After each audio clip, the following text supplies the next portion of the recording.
వీళ్ళు చేస్తా ఉన్న వైట్ పేపర్స్లో నుంచి ముఖ్యమైన అంశాలు మాట్లాడతా. పోలవరం గురించి మాట్లాడారు. అసలు నిజంగా నేను ఒకసారి ఆలోచన చేయాలి, అసలు పోలవరం అనే సబ్జెక్ట్ ఏమిటి అని. పూర్తి డ్యామ్ ఫోటో వేయమ్మా ఒకసారి, చూపించు ఒకసారి. పోలవరం అన్నది ఇది పోలవరం ప్రాజెక్టు, ఇది స్పిల్వే. అందరు ఈ ఫోటో ఒకసారి గమనించండి ఒకసారి, ప్రతి ఒక్కరు కూడా. ఎందుకంటే అది అర్థం కావాలి సార్, పోలవరం అనేది ఏమిటి అనేది, ఏం తప్పులు జరిగినాయి అనేది. ఈ పోలవరం అనేది ఇది పోలవరం ప్రాజెక్టు. ఈ స్పిల్వే ప్రాజెక్ట్, ఈ ముందర మీ ఫోటోలో కనిపించేది స్పిల్వే.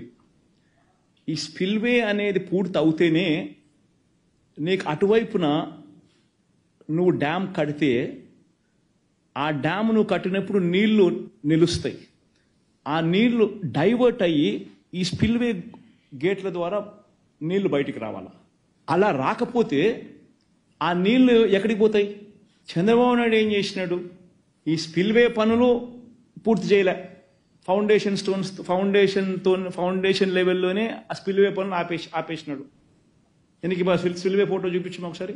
ఫౌండేషన్ లెవెల్లోనే ఆపేసినాడు. ఇప్పుడు నెక్స్ట్ ఇంకో ఫోటో.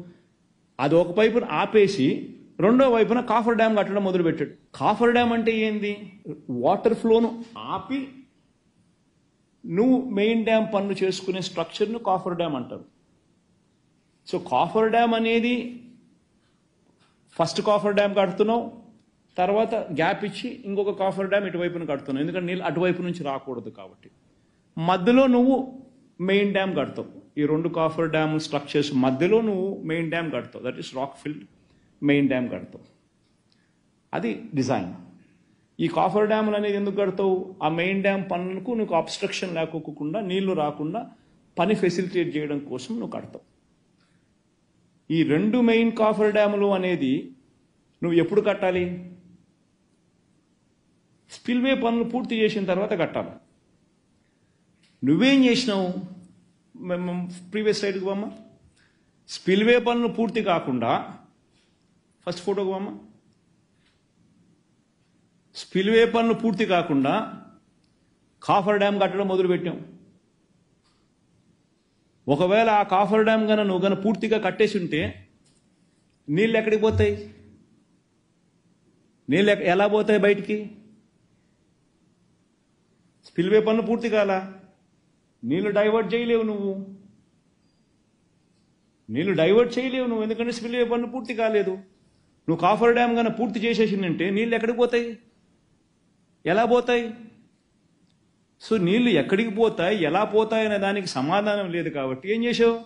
కాఫర్ డ్యామ్లో గ్యాప్లు ఇడిచిపెట్టేసినావు. అదిగో గ్యాప్లు కనిపిస్తా ఉన్నాయి చూడు. ఆ కాఫర్ డ్యామ్స్లో, రెండు కాఫర్ డ్యామ్స్లో మా మాదిరి గ్యాప్లు ఇడిచిపెట్టేసినావు నీళ్లు పోవడానికి. మరి నీళ్లు ఎలా పోతాయి? ఆ గ్యాప్లో నుంచి పోవాలి కదా. సో 2400 మీటర్ల విస్తీర్ణం ఉన్న గోదావరి నది, 2400 మీటర్ల విస్తీర్ణం ఉన్న గోదావరి నది కేవలం ఈ చిన్న చిన్న గ్యాపుల నుంచి నీళ్లు ప్రవహించాల్సి వచ్చింది. ఎందుకంటే మిగతా చోట కాఫర్ డ్యామ్ అడ్డం ఉంది. స్పిల్వే పనులు కాల, స్పిల్వే పైపు నుంచి నీళ్లు రావు. సో ఆ రెండు గ్యాపుల నుంచి నది పోవాల్సి వచ్చింది. సో ఏమవుతుంది? 2400 మీటర్ల విస్తీర్ణంలో పోవాల్సిన గోదావరి నది, కాఫర్ డ్యామ్ ఉంది కాబట్టి మధ్యలో గ్యాపుల్లో నుంచి పోవాల్సి వచ్చింది. సో ఆ గ్యాపుల్లో మాత్రమే నది పోయేసరికి ఏమైంది? వెలాసిటీ పెరుగుతుంది, విస్తీర్ణం తగ్గింది, ఆటోమేటిక్లీ వెలాసిటీ పెరుగుతుంది. వెలాసిటీ పెరిగితే ఏమవుతుంది? స్కౌరింగ్ జరుగుతుంది. స్కౌరింగ్ జరిగితే ఏమైంది? కింద 22 మీటర్ల నుంచి 33 మీటర్ల డైఫ్రమ్ వాల్, అంటే కాఫర్ డ్యామ్ కింద ఉన్న స్ట్రక్చర్ను, ఫౌండేషన్ స్ట్రక్చర్ను డైఫ్రమ్ వాల్ అంటారు. It is nothing but foundation. పైన వచ్చేది కాఫర్ డ్యామ్, కింద వచ్చేది డైఫ్రమ్ వాల్, ఫౌండేషన్ మొత్తం ఎగిరిపోయినాయి స్కౌరింగ్ జరిగి. పైగా చంద్రబాబు నాయుడు చేసి తప్పేంది? కాఫర్ డ్యామ్లో ఒకవైపున మొదలుపెట్టినట్టుగానే మెయిన్ డ్యామ్ కూడా మొదలుపెట్టాడు. రెండు కాఫర్ డ్యాములు పూర్తి చేయకుండా మధ్యలో మెయిన్ డ్యామ్ కూడా మొదలుపెట్టాడు. మెయిన్ డ్యామ్కు సంబంధించిన డైఫ్రమ్ వాల్ కూడా అయిపోయింది. అప్పటికి ఏమైంది? అప్పుడు ఈ స్కౌరింగ్ కాఫర్ డ్యామ్ను ఎత్తింది, మెయిన్ డ్యామ్ డైఫ్రమ్ వాల్ను కూడా ఎత్తేసింది. సో మొత్తం 3 చోట్ల 3 డైఫ్రమ్ వాల్స్ ఈ గ్యాపుల్లో నుంచి నీళ్లు పోవాల్సిన పరిస్థితులు పోక తప్పలేదు కాబట్టి వెలాసిటీ ఆఫ్ ది వాటర్ పెరిగి స్కౌరింగ్ వల్ల పూర్తిగా ఎత్తేసింది. అసలు ఎవడన్నా బుద్ధునోడు ఎవడన్నా కానీ ఇది చేస్తాడా? మీరే ఆలోచన చేయండి. అందరూ విఘ్నత కలిగిన డిగ్రీలు చదువుకున్న జర్నలిస్టులు మీరంతా. ఒక ప్రాజెక్ట్ కట్టేసరికి ప్రణాళికాబద్ధంగా కట్టాలి. ఫస్ట్ స్పిల్వే అయిపోవాలి. So that diversion of water can take place when the coffer dam is put in place. Spillway పనులు పూర్తి కాకముందే కాఫర్ డ్యామ్ పనులు మొదలు పెడతావు. కాఫర్ డ్యామ్ కన్నా పూర్తి అవుతే స్పిల్వే వైపు నుంచి నీళ్లు మళ్లించే అవకాశం లేదు కాబట్టి కాఫర్ డ్యామ్లో గ్యాప్లు ఇచ్చి పెడతావు. కాఫర్ డ్యాములు రెండు పూర్తి కాకమునిపే, స్పిల్వే పూర్తి కాకమునిపే నువ్వు మెయిన్ డ్యామ్ డయాఫ్రమ్ వాళ్ళు కూడా కట్టేస్తావు. సో నీళ్లు ఆటోమేటిక్లీ తక్కువ గ్యాప్లో నుంచి వచ్చేసరికి వెలాసిటీ ఆఫ్ ది వాటర్ పెరిగి స్కౌరింగ్ జరుగుతుంది. సో కిందికి 35 మీటర్ల నుంచి 22 మీటర్లు స్కౌరింగ్. తప్పు ఆయన చేస్తే మన ప్రభుత్వం వచ్చిన తర్వాత ఈ తప్పులన్నీ రిపేర్ చేస్తూ అడుగులు పడ్డాయి. అసలు ఫస్ట్ ఆఫ్ ఆల్ ఈ డ్యామ్ కన్స్ట్రక్షన్ చంద్రబాబు నాయుడు తీసుకోవడమే చేసిన మొదటి తప్పు. కేంద్ర ప్రభుత్వం చట్ట ప్రకారము వైపీ రీఆర్గనైజేషన్ యాక్ట్ ప్రకారం వాళ్ళు కడతామంటే వాళ్ళతో కట్టించకుండా చంద్రబాబు నాయుడు దీన్ని కాసుల కోసం, కమిషన్ల కోసం కన్స్ట్రక్షన్ యాక్టివిటీ ఈయన తీసుకున్నాడు. తీసుకుని 2013 ఈయన తీసుకునిందే, ఈయన ప్రభుత్వం వచ్చింది 2019 వచ్చింది, 2014 వచ్చింది. సారీ 2014 వచ్చింది. 2014లో ఆయన ప్రభుత్వం వస్తే ఏమంటాడు? 2013-14కు సంబంధించిన రేట్స్ ఫ్రోజ్ అంట. ఫ్రీజ్ చేసి ఆ రేట్లకి మేము చేస్తామని ఒప్పుకున్నాడు.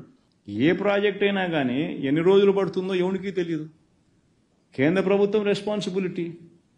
ప్రాజెక్టు కట్టాల్సిన బాధ్యత మీది అని చెప్పాల్సింది పోయి నేను ఉండి ఎగ్జిక్యూషన్ అథారిటీ, నేను కాకపోతే మీరే చేయండి కానీ ప్రాజెక్టు మీరే కట్టాలని చెప్పాలి. కానీ రేట్లు ఎవడన్నా ఫ్రీజ్ చేస్తాడా? 2023-24 రేట్లు మాత్రమే నేను తీసుకుంటానని ఫ్రీజ్ చేసినాడు.